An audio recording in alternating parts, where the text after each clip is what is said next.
بڑا خاص نکتہ ہے، یہ سمجھ لیں بڑا اہم نکتہ ہے، مختصر انداز میں بتاؤں گا، آپ کو سمجھ آ جائے گی۔ اگلا سوال بھی ہم سے لوگ کرتے ہیں، انہوں نے کہا جی پھر ہمیں اس کا بھی جواب دیں کہ یہ کون سا جہاد ہے جس میں لڑکیاں جو ہیں وہ ننگے سر جو ہیں وہ ڈانس کر رہی ہیں۔ تو میں اس کا سادہ جواب دوں گا، آپ بات کو سمجھ نہیں ہے، اس میں شک 1% بھی نہیں ہے کہ یہ بات عمران خان کی کہ یہ پالیٹکس نہیں، یہ جہاد ہے۔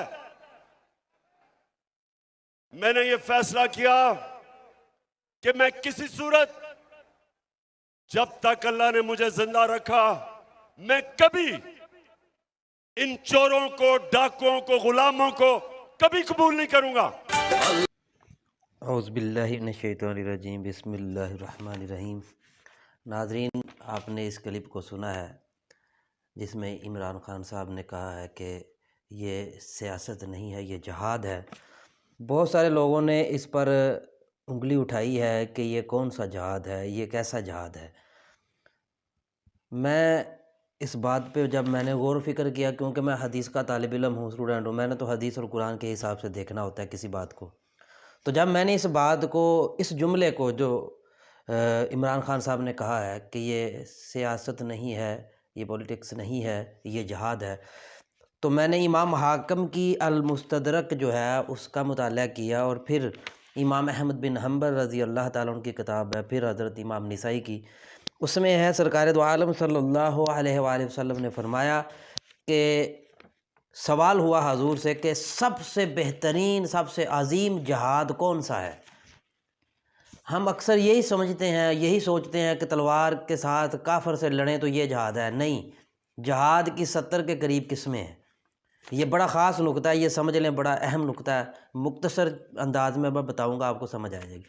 مکہ مکرمہ میں 5 آیتیں اتری جس میں اللہ پاک نے حکم فرمایا جہاد کا، لیکن بظاہر حضور نبی کریم صلی اللہ علیہ وسلم اور صحابہ نے جہاد مکہ سے شروع نہیں کیا، بلکہ یہ مدینے میں جا کر جب آپ نے ریاست مدینہ کی بنیاد رکھی، پھر ایک جنگ بدر ہوئی، تو اس میں جنگ بدر میں جو ہے سب سے پہلے پھر مسلمانوں نے کافروں کے ساتھ تلوار کے ساتھ جہاد کیا۔ لیکن آیات اتری ہیں مکہ شریف میں، اور اس وقت صحابہ کرام نے کون سا جہاد کیا تھا؟ تمام محدثین کو اٹھائیں، تفسیرات کو اٹھائیں، تو اس وقت جہاد تھا اپنے آپ کو استقامت کے ساتھ دین پر جمے رکھنا، دین پر اپنے آپ کو مضبوط رکھنا، کافروں کے ظلم اور ستم سے دین کو نہ چھوڑ دو، یہ جہاد تھا اس وقت۔ اسی طرح 70 سے قریب قسمیں ہیں جہاد کی۔ تو جو عمران خان نے کہا ہے یہ بھی جہاد کی ایک قسم ہے۔ وہ سرکار دو عالم صلی اللہ علیہ وآلہ وسلم نے فرمایا کہ ظالم حاکم کے سامنے حق بات کہنا عظیم ترین جہاد ہے۔ یعنی جتنے بھی جہاد ہیں، جتنے بھی جہاد کی قسمیں ہیں، ان میں سب سے بہترین، سب سے عظیم جہاد یہ ہے کہ آپ ظالم حاکم کے سامنے حق بات کہیں۔ تو یہی بات انہوں نے کہی تھی امریکہ سے، کیونکہ آپ سب کو معلوم ہے کہ وہ اسلام کا دشمن ہے۔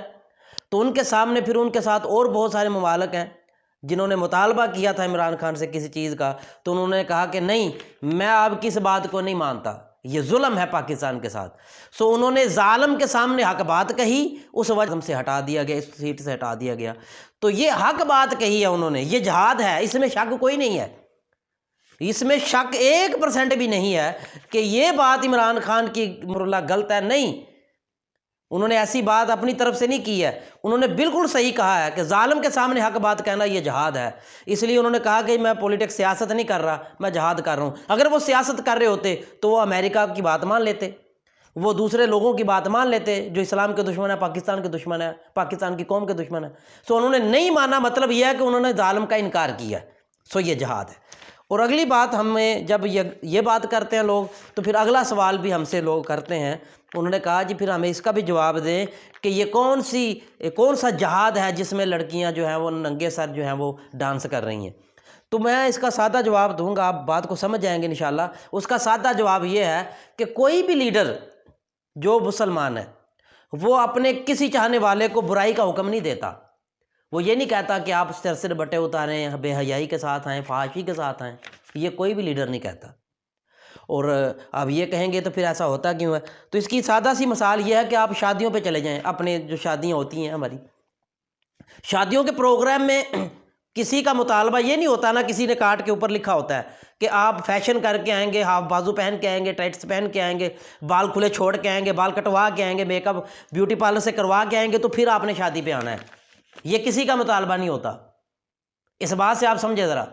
تو یہ خود بندے خود کرتے ہیں، عورتیں خود کرتی ہیں، بندے خود کرواتے ہیں. تو اسی طرح وہ جو ہے بے حیائی جو شادی والے کے ذمہ نہ ڈالیں کہ وہ شادی والا جو ہے وہ اس کو روکے. نہیں، وہ شادی والے کی ذمہ داری نہیں ہے کہ وہ وہاں پر آئے ہوئے بے حیائی کو یا فحاشی کو روکے. نہیں، یہ آپ کی ذمہ داری ہے کہ آپ اپنے گھر میں اس برائی کو اور بے حیائی کو روکیں. یہ ہر مسلمان کی ڈیوٹی ہے، یہ ہر مسلمان کی ذمہ داری ہے کہ وہ اپنے گھر کو سیو کرے. آپ دیکھیں کہ اس میں قصور ہمارا ہے، عمران خان کا نہیں ہے. اگر وہاں پر دوپٹے کھلے چھوڑے ہوئے ہیں، بال کھلے چھوڑے ہوئے ہیں، لوگ لڑکیاں ڈانس کر رہی ہیں تو اس میں ہمارا قصور ہے. ہم نے ان کو ماحول ہی نہیں اچھا دیا. جب ہمارے گھروں میں ماحول اسلامی ہوگا. دوسری چیز یہ ہے کہ دو جگہ ایسی ہیں جہاں سے انسان سیکھتا ہے، ایک گھر میں تربیت ہوتی ہے، ایک کالج یونیورسٹی میں تربیت ہوتی ہے. جب ہمارے گھروں کا ماحول بھی شریعت کے خلاف ہو گیا ہے، ہمارے کالج اور یونیورسٹی کا ماحول بھی شریعت کے خلاف ہو گیا، تو پھر مجھے بتائیں کہ حیا کہاں سے آئے گا؟ بے حیائی ہوگی. تو بے حیائی بہت بری چیز ہے. اس کے بارے میں عمران خان کو جو ہے وہ کہنا بھی چاہیے، تو ان کی ذمہ داری نہیں ہے لیکن ان کو پھر بھی کہنا چاہیے. یہ ہماری ذمہ داری ہے کہ ہم اپنی ماں بہن کو روکیں. بے حیائی کے متعلق میں جسے سنا دیتا ہوں، آپ اس سے سمجھ جائیں گے کہ اللہ کے نبی نے کیا فرمایا ہے. امام حاکم نے المستدرک میں حدیث کوٹ کی ہے کہ حضور نبی علیہ الصلوۃ والسلام نے فرمایا جہاں پر حیا نہیں وہاں پر ایمان نہیں. سادہ سی بات ہے، جہاں پر حیا نہیں ہے وہاں پر ایمان نہیں ہے، اور جہاں پر ایمان نہیں ہے وہاں پر کیا بچتا ہے؟ ظاہری بات ہے وہاں پر صرف شیطان ہی بچتا ہے، کفر ہی بچتا ہے. تو ہم کتنے ایمان سے نکل گئے ہیں. اور یہ عمران خان کے ذمہ نہ ڈالے جائے، یا کسی طاہر القادری صاحب کے یا کسی کے ذمہ نہ ڈالا جائے کہ فلاں جو لیڈر ہے وہ یہ کرے یا فلاں یہ لیڈر. نہیں، یہ عالم دین جو ہیں ان کی ذمہ داری نہیں ہے کہ وہ آپ کے گھر میں آ کے آپ کو بتائیں گے کہ دین مصطفیٰ کیا کر رہا ہے، دین مصطفیٰ ہمیں کیا بتاتا ہے. نہیں، یہ ہر فرد کی ضرورت ہے. اتنا علم ہر کسی کو ہے، ہر مسلمان کو ہے کہ ہمیں اسلام کون سے قانون بتاتا ہے، ہم نے سر پہ دوپٹہ کس طرح لینا ہے، ہم نے کس طرح اپنے آپ کو سیف کرنا ہے، ہم نے کس طرح اپنے آپ کو دین کے مطابق چلانا ہے. یہ ہر کسی کو خبر ہے، یہ ہر کسی کو پتہ ہے. اگر نہیں پتہ تو یوٹیوب پر آپ بیان نکال کے سن سکتے ہیں. تو لہٰذا یہ عمران خان کی جو بات ہے یہ بالکل حقیقت ہے. احباب وقار، اس وقت ہمیں یہ چاہیے کہ ہمیں ایسے شخص کی جو ہے وہ ہیلپ کرنی چاہیے. اور یاد رکھ لیں یہ اکیلا عمران خان نہیں کچھ بھی کر سکتا ملک پاکستان کا، یہ آپ سب کو مل کے کرنا پڑے گا. یہ میری بات آج لکھ لیں کہ آپ کہیں گے کہ عمران خان صرف اس پاکستان کو بچا سکتا ہے. نہیں، عمران خان آپ کو صرف دکھا سکتا ہے. لیڈر صرف دکھاتا ہے کہ صحیح کیا ہے، غلط کیا ہے. جب یہ واضح کر دیا اس نے اس زمانے میں کہ صحیح اور غلط کیا ہے، تو اب یہ ہماری ذمہ داری ہے کہ ہم صحیح کو صحیح کہیں اور غلط کو غلط کہیں، اور غلط کے خلاف اٹھیں، غلط کو روکیں، ظلم کو روکیں. یہ ہماری ذمہ داری ہے کہ ہم ایسا کریں. اگر ہم نہیں کرتے تو پھر پاکستان کا کچھ نہیں ہو سکتا. اللہ پاک ہمیں عمل کی توفیق عطا فرمائے. وما علینا الا البلاغ.